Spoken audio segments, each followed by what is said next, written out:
Sa mga maiinit na balita ngayong tanghali. Pangulong Ferdinand Marcos Jr. iginiit na hindi magsisimula ng gyera ngunit di susuko sa sinumang foreign power.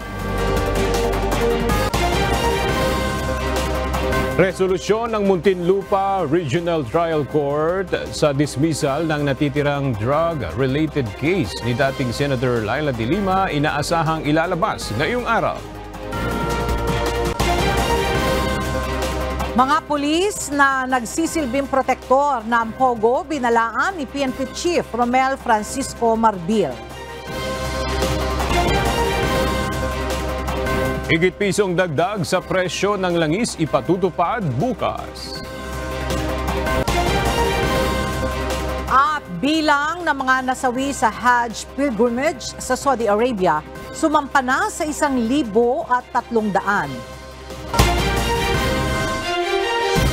Magandang tanghali mga kasangbahay. Ngayon po ay araw ng Lunes, June 26, 2024 at una sa mga balita ngayong tanghali. Binisita kahapon ni Pangulong Ferdinand Marcos Jr. ang Armed Forces of the Philippines Western Command sa Palawan matapos ang panibagong harassment ng China sa Ayungin Shoal. Nangako ang Commander-in-Chief na patuloy na dedepensahan ang teritoryo ng bansa. Narito ang report ni Nel Maribuhok. Hindi susuko ang Pilipinas sa sinumandayuhan. Ito ang binigyan din ni Pangulong Ferdinand Marcos Jr. matapos ang insidente ng panghaharas ng China sa Ayungin Shoal na nagresulta ng pagkaputol ng daliri ng isang Navy. Pinuri ng Pangulo ang AFP dahil sa paninindigan sa kapayapaan sa gitna ng pagbuhudyok ng kaguluhan sa West Philippine Sea. I salute the 80 officers and troops who sailed the waters and exercised the greatest restraint amidst intense provocation. You demonstrated to the world that the Filipino spirit is one that is brave, determined, and yet is compassionate. Ayon sa Commander-in-Chief, hindi magsisimula ng gyera ang Pilipinas pero hindi naman susuko ang bansa laban sa sinumandayuhan. Despite these challenges, you have stood up and upheld the fundamental principles that binds all of us Filipinos, a mutual respect for life, for dignity, and for community. Kailanman ay hindi tayo magpapasupil at magpapaapi kahit na kanino man. Pinarangalan ni PBBM ang mga nasugatang sundalo kabilang na si Seaman First Class Jeffrey Pacundo na naputulan ng daliri. Pinasalamatan naman ng Pangulo ang AFP dahil sa patuloy na pagtatanggol sa teritoryo ng bansa. Nel Maribuhok, UNTV News and Rescue. Diyos ang aming sandigan, serbisyo publiko ang aming pinahalagahan.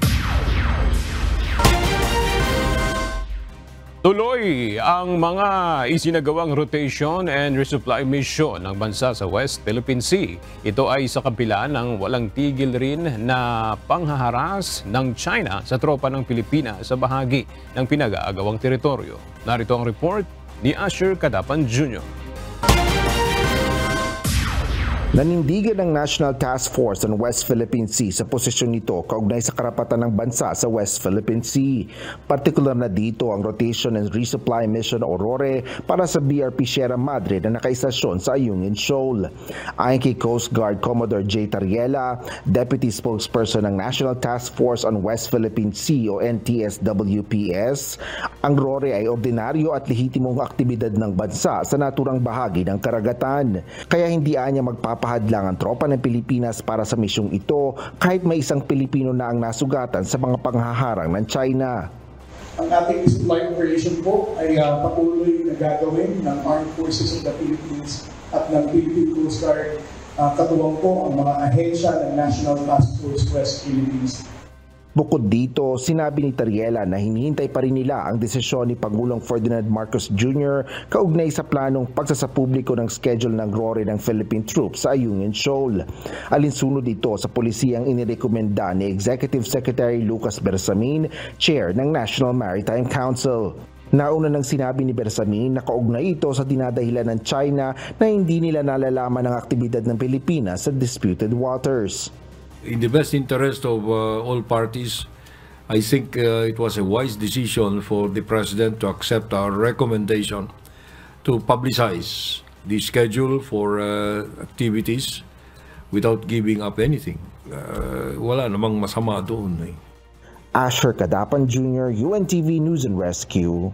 Diyos ang aming sandigan, serbisyo publiko ang aming pinahalagahan.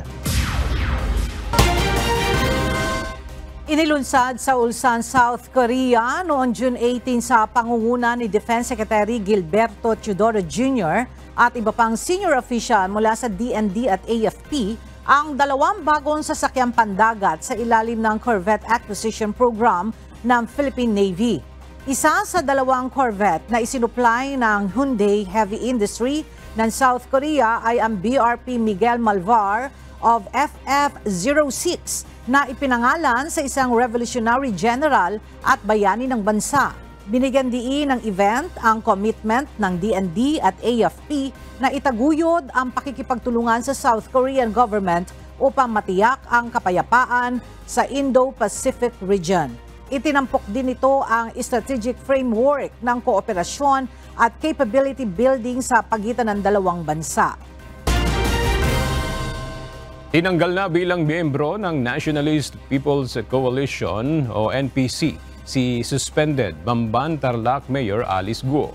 Ipinag-utos ito ng chairman ng partido na si dating Senate President Tito Soto bilang tugon sa petisyon ni Tarlac Governor Susan Yap na patalsikin na ang alkalde sa partido. Sa kanyang liham, sinabi ng gobernador na questionable na ang katapatan at integridad ni Mayor Guo dahil bigo itong makapagpakita ng ebidensya para pabulaanan ang mga kontrobersya na iniuugnay sa kanya. Kabilang narito ang umano'y pagkakasangkot sa iligal na operasyon ng Philippine Offshore Gaming Operator o POGO, human trafficking, money laundering at misteryo sa kanyang citizenship. Kinilala naman ni Soto ang mga kasong inihain laban sa alkalde at binigyang diin na hindi kukonsintihin ng NPC ang anumang paglabag sa batas ng sinuman sa mga miyembro nito na sisira sa prinsipyo ng partido. Wala pang komento ang kampo ni Mayor Guo kaugnay ng pagtanggal sa kanya sa NPC. Una nang sinabi ng isa sa mga abogado ng alkalde na may planong tumakbo si Mayor Guo sa 2025 elections. Tumakbong independent si Mayor Guo noong 2022 elections, ngunit sumali sa NPC na ruling party sa Tarlac matapos manalo. Binalaan ng pamunuan ng pambansang pulisya ang mga pulis na magsisilbing protektor ng iligal na Philippine Offshore Gaming Cooperators o POGO. Ayon kay PNP Chief Police General Romel Francisco Marbil, mananagot ang mga pulis na mapatutunayang protektor ng iligal na operasyon ng POGO sa bansa. Mula sa Camp Crame, makibalita tayo kay Lea Ilagan live. Lea, ano ang babalang ibinigay ni PNP Chief Marbil laban sa mga pulis na magsisilbing protektor ng POGO? Magandang tanghali sa iyo, Ella. Makaharap sa masusing investigasyon at kaso ang mga pulis na magsisilbing protektor ng iligal na operasyon ng POGO sa bansa. Ayon kay PNP Chief Police General Romel Francisco Marbil, mas hihigpitan ng PNP ang gagawing monitoring at mananagot ang mga pulis hanggang sa regional director kapag nalusutan ng mga POGO sa kanilang lugar. Ang pahayag ay ginawa ni General Marbil kasunod ng pagkakadiskubre ng mga iligal na aktibidad sa sinalakay na POGO sa Banban Tarlac at maging ang scam farm sa Porac, Pampanga. Sinabi din ni Chief PNP na walang nakarating sa National Headquarters na mga ulat hinggil sa iligal na aktibidad ng natura mga POGO hub, maging ang mga insidente ng mga torture at maging ang umano'y mga patayan sa loob nito.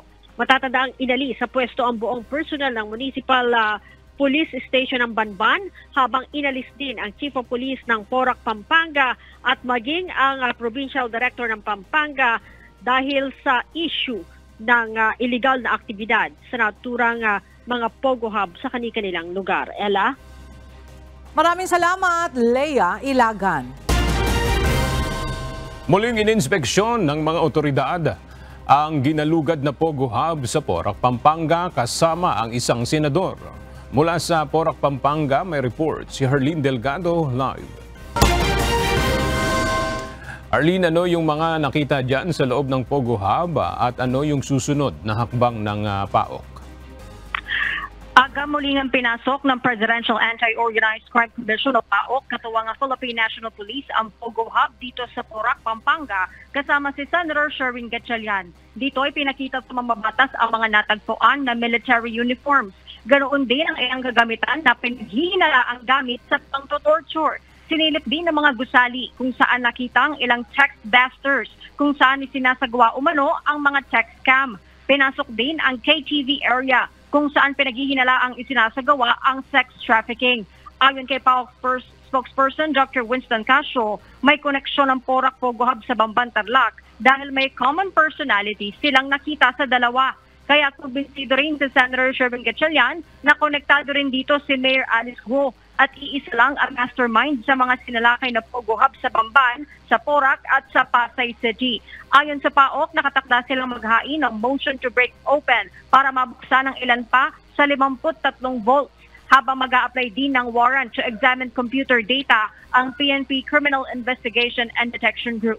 Sa ngayon aga, meron ng 12 persons of interest ng PAOK sa iligal na aktibidad ng Pogo Hub dito sa Porac, Pampanga. Bukas nakatakda namang maghain ng PAOK sa Department of Justice ng mga kasong kidnapping at serious physical injuries June 25. At yun mo ng update mula rito sa Pampanga. Balik sa'yo, Aga. Maraming salamat, Harleen Delgado. Kinumpirma ng Department of Justice o DOJ na pinalaya mula sa house arrest si dating Congressman Arnie Teves. Ayon naman sa kampo ni Teves na hindi ito aalis ng Timor-Leste. Narito ang report ni Dante Amento. Inihayag ng Department of Justice o DOJ na natapos na noong nakaraang Biyernes, June 21, ang house arrest ni dating Congressman Arnolfo Arnie Teves Jr. Ito ay batay na rin anya sa impormasyon ng Timorese Central Authority. Ayon sa DOJ, ang pugante tulad ni Teves ay maaari lamang idetene hanggang 70 araw sa ilalim ng batas sa Timor-Leste. Pero nilinaw ng DOJ na sa mahigpit na monitoring pa rin ang dating mambabatas. Ipinag-utos din sa mga otoridad ng Timor-Leste na bantayan ang lahat ng air, land at sea borders para matiyak na hindi lalabas ng dili Timor-Leste si Teves. Dagdag pa ni DOJ spokesperson Assistant Secretary Miko Clavano, istriktong hindi pahihintulutan na lalabas ng Timor-Leste ang dating mambabatas hanggat walang pinal na desisyon sa extradition nito. Samantala sa isang pahayag kinumpirma rin ng abogado ni Teves Jr. na si Attorney Ferdinand Topacio na pinalaya nga ang kanyang kliyente mula sa pagkaka-house arrest. Ayon kay Topacio, kabilang sa kondisyon ni Teves sa kanyang paglaya ay ang regular na pagre-report sa isang opisyal ng korte at tiniyak na hindi aalis ng Timor-Leste habang nakabinbin ang kanyang extradition case. Dagdag pa ni Topacio, patunay lamang ito na hindi muling inaresto si Teves kundi inilagay lang sa kustudiya ng korte. Dante Amento, UNTV, News and Rescue. Diyos ang aming sandigan, serbisyo publiko ang aming pinahahalagahan. Inaasahang ilalabas na ngayong araw ng Muntinlupa Regional Trial Court ang resolusyon para sa hiling na dismissal ng natitira at huling drug-related case ni dating Senator Laila De Lima. Mula sa Muntinlupa City, alamin natin ang detalye kay Dante Amento live. Dante, dadalo ba si De Lima sa pagdinig mamayang hapon? Magandang tanghali, Aga. Inaasahan natin na dadalo ayon sa kanyang kampo si dating Senator Laila De Lima sa pagdinig ng kanyang huling kaso dito sa Muntinlupa Regional Trial Court mamayang 1:30 ng hapon. Kaugnay ito sa kanyang natitirang kaso Aga sa Muntinlupa RTC Branch 226 na may kinalaman pa rin sa illegal na droga. Ayon sa abogado na De Lima na si Attorney Bonita Cardon, inaasahan din nila na magkakaroon ng resolusyon o desisyon ang korte sa hiling ng dating mambabatas na demurrer to evidence.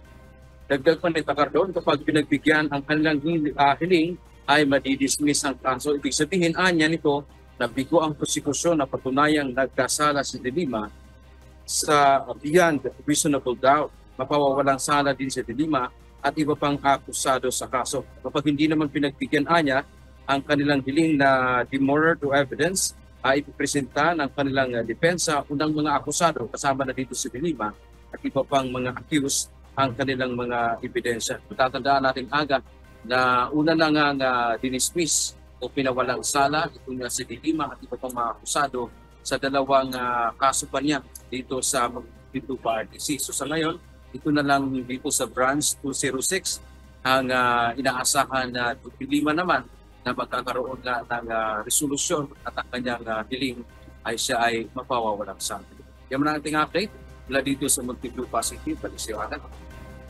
Maraming salamat, Dante Amento. Isa na namang cargo ship ang sinasabing inatake ng Houthi rebels sa Red Sea, kung saan lulandin ang ilang Filipino seafarers base sa report ng US Central Command. Alamin natin ang update sa ulat ni Asher Cadapan Jr. live. Asher, may impormasyon ba kung mayroong mga Pilipinong tripulante ang sugatan sa pag-atake? Nagtamo ng minor injuries ang crew ng cargo ship na MV Transworld Navigator matapos itong tamaan ng mga missiles habang naglalayag ito sa Red Sea noong kahapon, June 23, alas 4 ng umaga local time. Kinumpirma ito ng United States Central Command o US CENTCOM kung saan itinuturo ang mga rebeldeng Houthi sa naturang pag-atake. Batay sa kumalat na video sa social media, isang maliit na bangka na walang sakay na tao ang makikitang papalapit sa MV Transworld Navigator.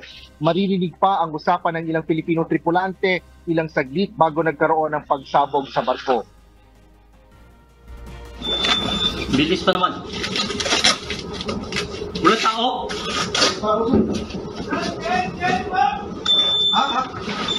Walang tao, sir. Sir, ikot, sir. Sabar. Ano, sir? Ikot, sir.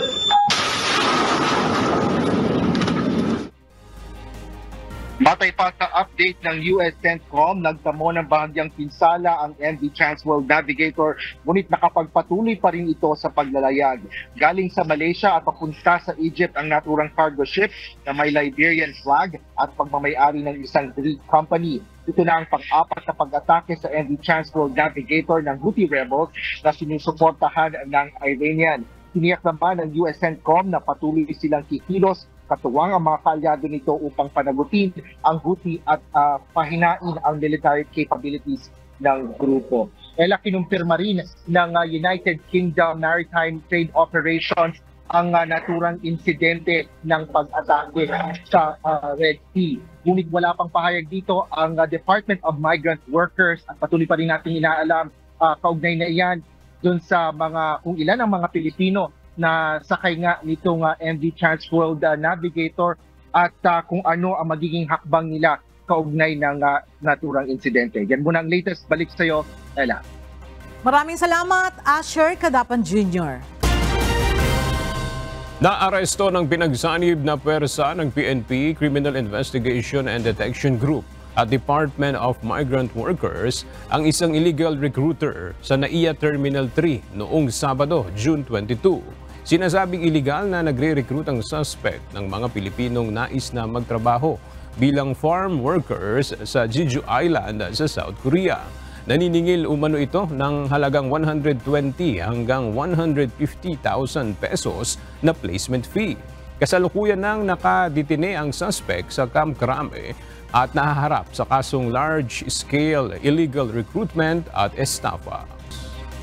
Umaasa si Speaker Martin Romualdez na aaprubahan din ng Philippine Health Insurance Corporation o PhilHealth ang iba pang libreng health services. Ito ay matapos nataasan ng state health insurer ang dialysis assistance. Mula sa Makati City, alamin natin ang detalye kay Rosalie Coz live. Rosalie, ano-anong health services ng PhilHealth ang isinusulong din ng mga mambabatas na maaaprubahan maging libre? Aga, umaasa si House Speaker Martin Romualdez na aaprubahan din ng Philippine Health Insurance o PhilHealth Board ang iba pang health services na isinusulong sa Kamara na gawing libre o walang bayad. Ilang mambabatas ang nananawagan na ilibre na rin ang ibang serbisyo gaya ng laboratory test, gayon din ang mammogram. Ito ay matapos na aprubahan ng PhilHealth Board ang mas mataas na package amount para sa hemodialysis. Mula 2,600 pesos na halaga ng package amount kada hemodialysis dialysis session, itinaas ito sa 4,000 pesos. Nagpasalamat naman ang liderato ng Kamara sa hakbang na ito ng PhilHealth dahil malaking tulong ito sa mahigit 1 milyong kababayan na sumasa ilalim sa dialysis. Samantala, aga kaugnay naman itong pangako ng House Leader na si Speaker Martin Romualdez na pababain ang presyo ng bigas sa susunod na buwan. Ngayon lang ay binanggit nito na after ng pakikipag-meeting o pakikipagpulong sa mga stakeholders ng rice industry gaya ng PRISM ay inaasahan nila na bababa sa 45 hanggang 46 pesos kada kilo ang presyo ng bigas sa susunod na buwan. Kasunod nga ito ng gagawing pagpapatupad doon sa pagbabawas ng taripa sa inaangkat na bigas sa bansa. Balik sa iyo, Aga. Maraming salamat, Rosalie Col. Dudulog sa National Telecommunications Commission o NTC ang Cybercrime Investigation and Coordinating Center para ireklamo ang mga hindi rehistradong SIM cards na umunoy ginagamit pa rin sa iba't ibang uri ng scam. Ayon sa CICC, marami pa ring SIM card ang hindi rehistrado sa kabila ng pagpapatupad ng SIM card registration law. Alamin natin ang detalye kay Jed Naresina live. Jed, anong mga scam itong sinasabi ng CICC na gumagamit pa rin ng mga unregistered SIM cards? Ella, ayon sa CICC, ang mga scam na ito ay kadalasang financial scam kung saan kinukuha yung mga account information ng mga users sa pamamagitan ng pagsisend ng mga unauthorized link o kaya yung paghingi ng mga one-time PIN na sinesend sa mga user. Nagpahayag ng pagkaalarma si CICC Executive Director Alexander Ramos nang matuklasan sa kanilang ginawang investigasyon na ang mga unregistered SIM card ay ginagamit sa mga online banking o financial transaction messages. Sinabi ng CICC ng mga organized crime syndicate ay nakakapagpadala ng mga text message na may mga unauthorized link para sa mga scam. Natuklasan din na ang mga SIM card ay walang nakarehistrong pangalan o wala talaga sa database ng mga telecommunication company na paliwanag ng CICC dapat ang mga ito ay inactive o hindi dapat nagagamit. As of July 30, 2023 ay nasa 113 million SIM cards na ang nakarehistro at ngayong araw planong magpasa ng CICC ng report sa National Telecommunication Commission o NTC kung saan ilalatag nila ang resulta ng kanilang investigasyon at nasa NTC na nila Ella kung anong kaso o hakbang ang kanilang gagawin kontra na sa nasabing issue. Ayan muna ang update. Balik sa iyo, Ella. Maraming salamat, Jed Naresina. Abiso sa mga motorista, magpapatupad ng mahigit pisong dagdag sa presyo ng langis ang mga oil company bukas, araw ng Martes, June 25. Sa abiso ng mga kumpanya ng langis, tataas ng 1 peso and 75 centavos ang presyo ng kada litro ng diesel, habang nasa piso at 40 centimos naman na dagdag sa presyo ng gasolina at 1 peso and 5 centavos naman sa presyo ng kerosene.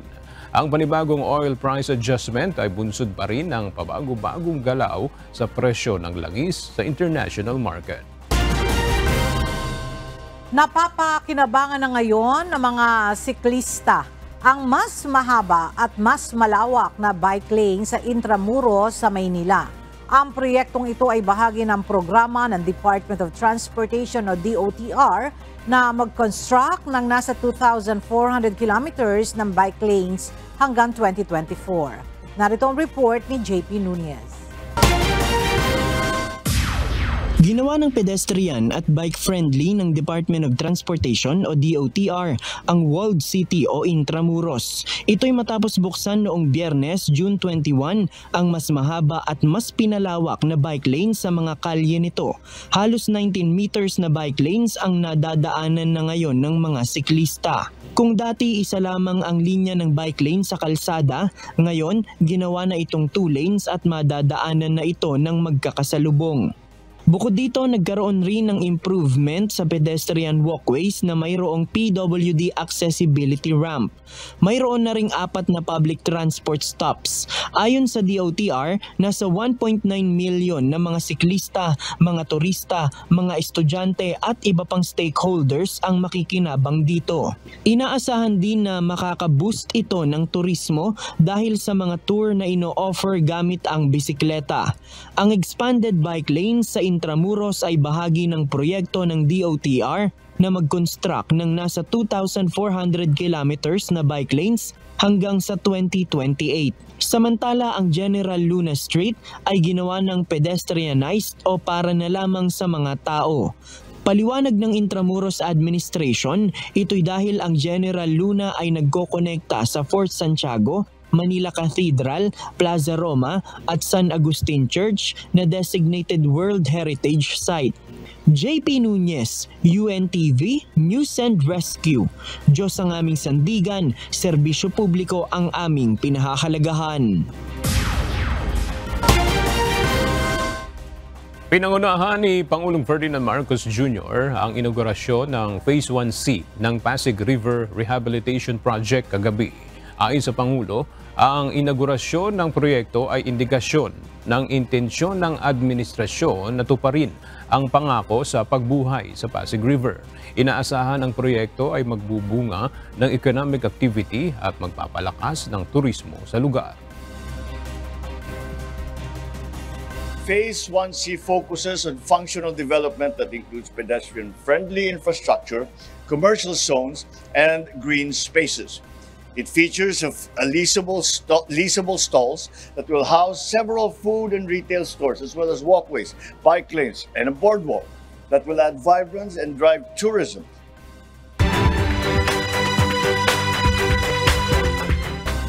Sa tindi ng pagragasa ng baha, umapaw ang isang tulay sa Santa Maria, Bulacan na nagresulta para matangay ang isang tricycle at kotse. Maswerteng nakaligtas ang mga nakasakay sa kotse habang nawawala naman ang driver ng tricycle. Mula sa Santa Maria, Bulacan, makibalita tayo kay Nestor Torres live. Nestor, anong tuloy dyan sa Santa Maria, Bulacan yung umapaw at natagpuan na ba yung nawawalan tricycle driver?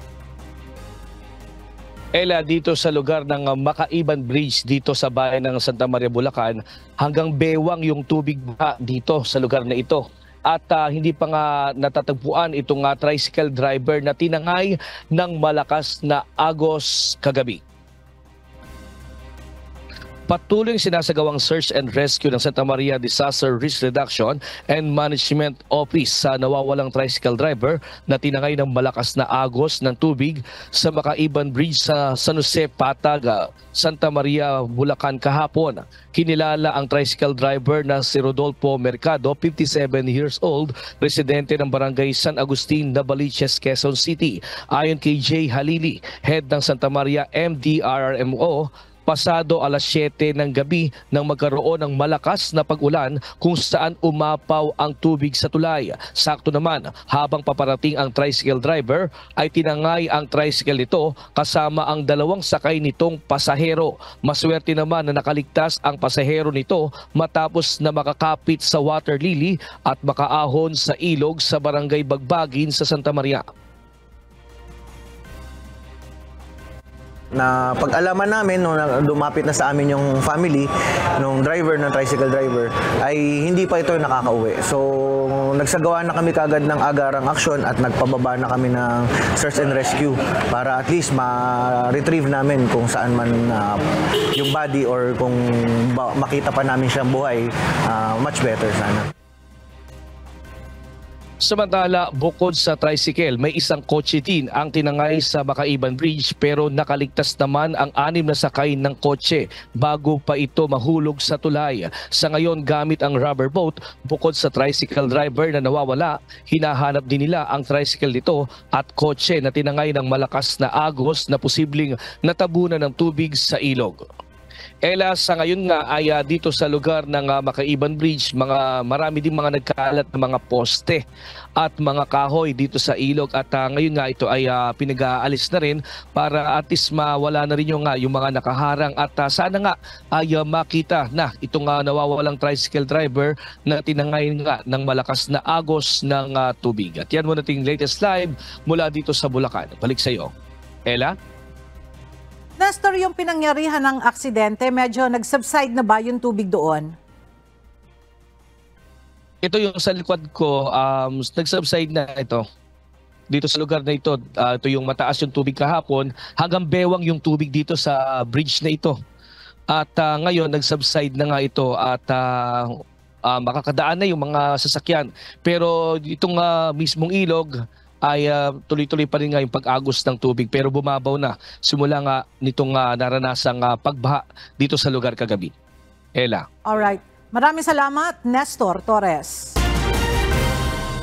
Na-recover ng mga otoridad sa Tabuk City sa Kalinga Province ang tinatayang nasa 3.6 million pesos na halaga ng marijuana na natagpuan sa isang motorsiklo na sangkot sa isang vehicular accident. Mula sa Baguio City, ang detalya hatid sa atin ni Grace Doctolero live. Grace, ano ang detalye nitong nasabat na marijuana sa Tabuk City? Yes, Ella, na-recover nga ng mga operatiba ng Tabuk City Police Station ang 3.6 milyong halaga ng marijuana bricks at tubular mula sa isang motorsiklo na umano'y sangkot sa aksidente sa sitio Nasgiban, Apas, Tabuk City, Kalinga. Ang pagkakadiskubre sa nasabing marijuana ay nangyari nang ang isang red Honda TMX at isang itim na Honda Civic ay nasangkot sa isang aksidente sa naturang lugar. Alinsunod dito, ang itim na Honda Civic ay binabaybay patungo sa barangay Bulanaw ng ang red Honda TMX mula sa kabilang direksyon na mabilis lumiko sa kaliwang likurang panel ng pinto bago ito tumilapon at nadulas ng humigit kumulang 10 metro. Habang ang driver ng Honda Civic ay tumatawag sa Tabuk City Police Office hotline para humingi ng tulong, ang driver naman ng motorsiklo ay agad na tumakbo patungo sa Dagupan Sentro upang maiwasan ang interogasyon ng mga pulis na iniwan ang kanyang backpack at karton na may hinihinalang marijuana. Nang magsagawa ng inspeksyon sa abandonadong motorsiklo na may kargang isang backpack at isang karton, nakita ng mga pulis mula sa punit-punit na pakete ang isang kahinahinalang bagay. Ang 3,624,000 na halaga ng marijuana sa mga bricks at tubular na na-recover ay may kabuuang 30.2 kilo mula sa mga naimbentaryo na 25 bricks at 3 tubular na pinanghihinalaang marijuana na pinatuyong dahon at tangkay. Ang iba pang na-recover ay isang blue at black backpack mula Poja Adventure, isang karton na brand at isang unit na red na Honda TMX. Yan muna ang balita mula dito sa Baguio City. Balik sa iyo, Ella. Maraming salamat, Grace Doctolero.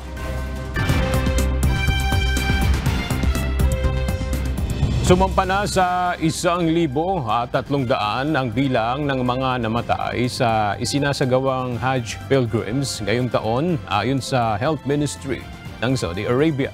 Ito'y sa gitna ng nararanasang matinding heatwave sa naturang bansa. Ayon sa ilang local reporters, sinasabing 83% ng mga nasawi ay hindi umano otorisado na magsagawa ng ritual. Sa gitna ng mga batikos, iginiit ng Saudi Health Ministry na matagumpay ang gobyerno sa pagmamanage ng pilgrimage. Sa katunayan nila, mayroong mahigit sa 400,000 mga participant ang nabigyan ng specialized treatment services, kasama na ang mahigit sa 100,000 na hindi naman nakakuha ng official authorization para mag-perform ng Hajj. Base sa huling report, sinasabing pumalo sa 51.8 degrees Celsius ang temperatura sa syudad ng Mecca simula pa noong nakaraang linggo. 9 na tao ang patay at 25 naman ang sugatan sa pag-atake ng gunmen sa police officers, churches at synagogues sa North Caucasus, Republic of Dagestan sa Russia. Tinarget ang mga lungsod ng Derbent at Makachkala sa kasagsagan ng Orthodox Festival ng Pentecost. Kabilang sa mga nasawi ay 7 police officers, 1 priest at security guard.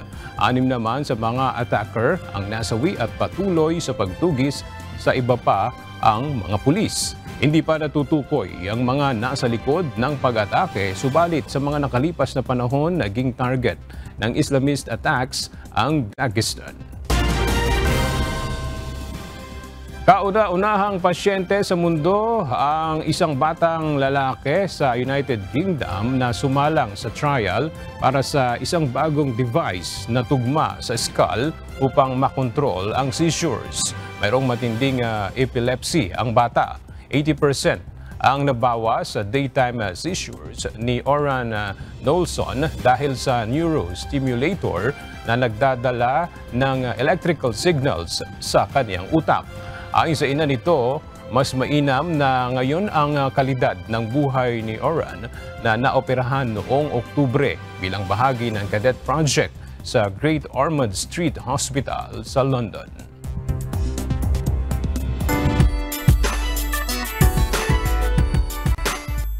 Matapos ipakilala ang bandang Letters from June bilang pinakabagong exclusive recording artist ng KDR Music House, mapakikinggan na ngayon ang debut song ng talentadong banda na pinamagatang Between sa mga digital music platforms. Narito ang report ni Gladys Toab.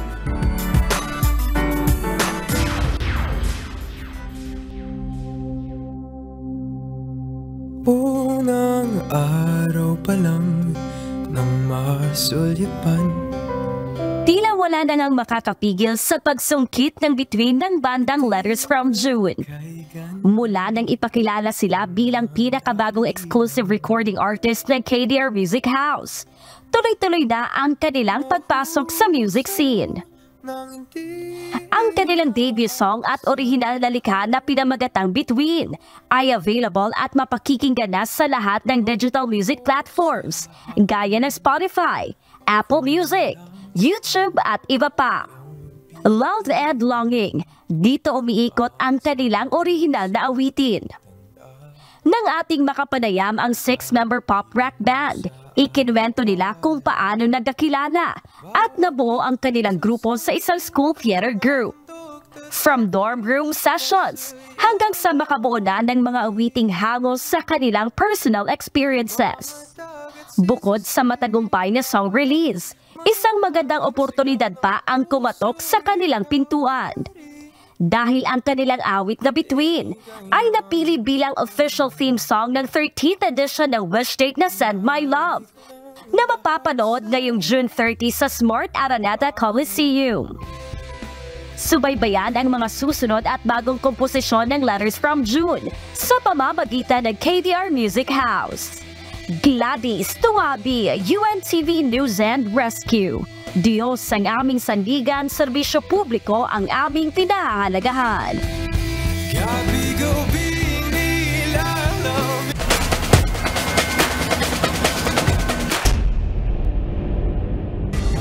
Wagi ang AFP Lady Gunner at PNP Lady Patroller sa Best of 3 semifinals ng UNTV Volleyball League Season 2 sa Paco Arena, Manila kahapon. Babawi naman sa Game 2 ang koponan ng BFP Lady Firefighters at Comelec Suffragettes matapos matalo sa unang match ng semifinals. Narito ang report ni Harry Ilagan.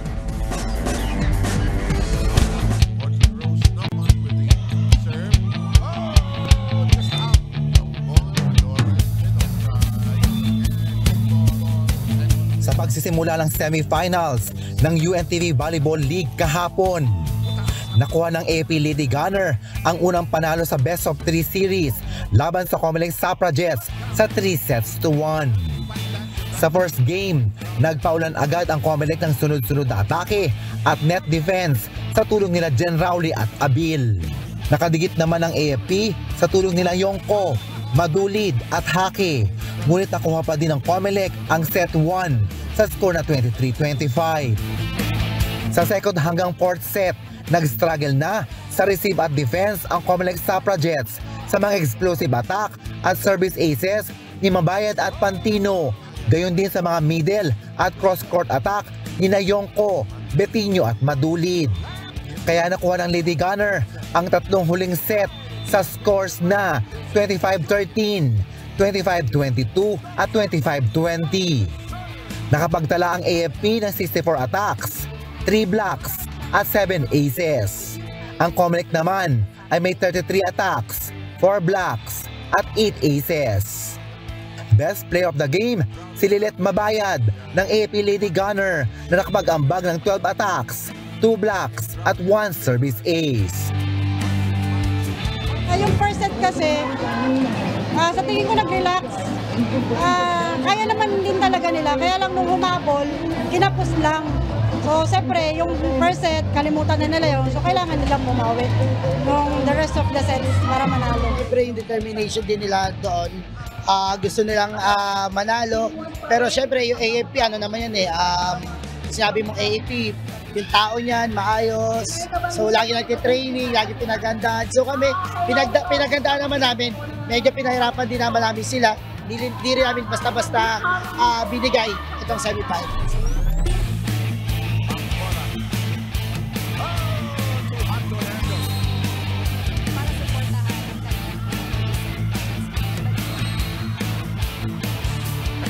Sa second game ng semifinals, nagpasabog agad ng sunod-sunod na power at off-speed attack si Adolfo at middle attack naman si Abeliana kontra PNP Lady Patrollers. Nakuha ng Lady Firefighters ang set 1 sa score na 21-25. Sa second set, binomba ng PNP ang BFP ng power attack ni Ronquillo, Gomez at Padilla, kaya nakuha nila ang set 2, 25-16.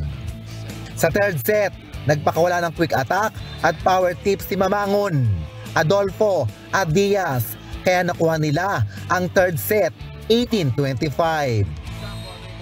Sa fourth at fifth set, hindi nagpatinag ang PNP Lady Patrollers sa BFP Lady Firefighters sa floor defense at opensa nila Ronquillo, Adolfo at Gomez. Kaya nakuha nila ang huling dalawang set sa score na 25-23 at 15-12. Best player of the game si Kia Gomez na may 11 attacks at 5 service aces. Nakapagtala ang PNP ng 55 attacks, 4 blocks, 11 aces. May 41 attacks, 9 blocks, 7 aces naman ang BFP. Nag-usap-usap kami ng mga training staff ko, nag-adjust kami sa player. Yung quicker namin, nilipat ko sa open para ma-break namin yung depensa nila kasi abang na abang nila si Oliveros na quicker ko. Naging pasalamat ko, naging effective siya sa ginawa namin adjustment. Inilaban nilang lahat. Ang sipag ng TNT maghabol ng bola, kaya sinabihan namin yung team namin na talagang sipagan din. So ayun, may mga lapses pa rin. Pero babawi kami susunod. Sabi ko nga, hindi pa naman ito yung katapusan. May 2 games pa ang susunod na namin, paghahandaan. Samantala, abangan sa susunod na bakbakan sa Liga ng Public Servants sa Win in Sports, Win for Charity sa Miyerkules, June 26, 2024 sa Paco Arena, Manila. Magtutuos ang BFP Lady Firefighters laban sa PNP Lady Patrollers sa first game, alas 12 ng tanghali.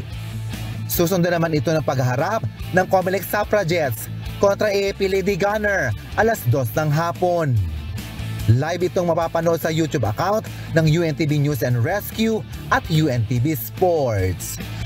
Hari Ilagan, UNTV, News and Rescue, Diyos ang aming sandigan, serbisyo publiko ang aming pinahalagahan.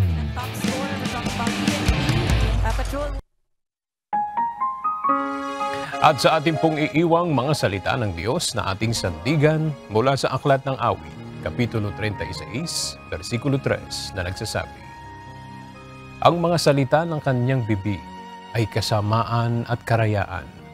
Iniwan niya ang pagkapantas at paggawa ng mabuti. Yan ang mga balitang aming tinutukan at inaksyonan dahil sa aming pagbabalita, una, ang pagkalinga sa kapwa. UNTVC News, may balita saan mang panig ng daigdig. At dito sa UNTV, Diyos ang aming sandigan, serbisyo publiko ang aming pinahahalagahan. Magandang tanghali.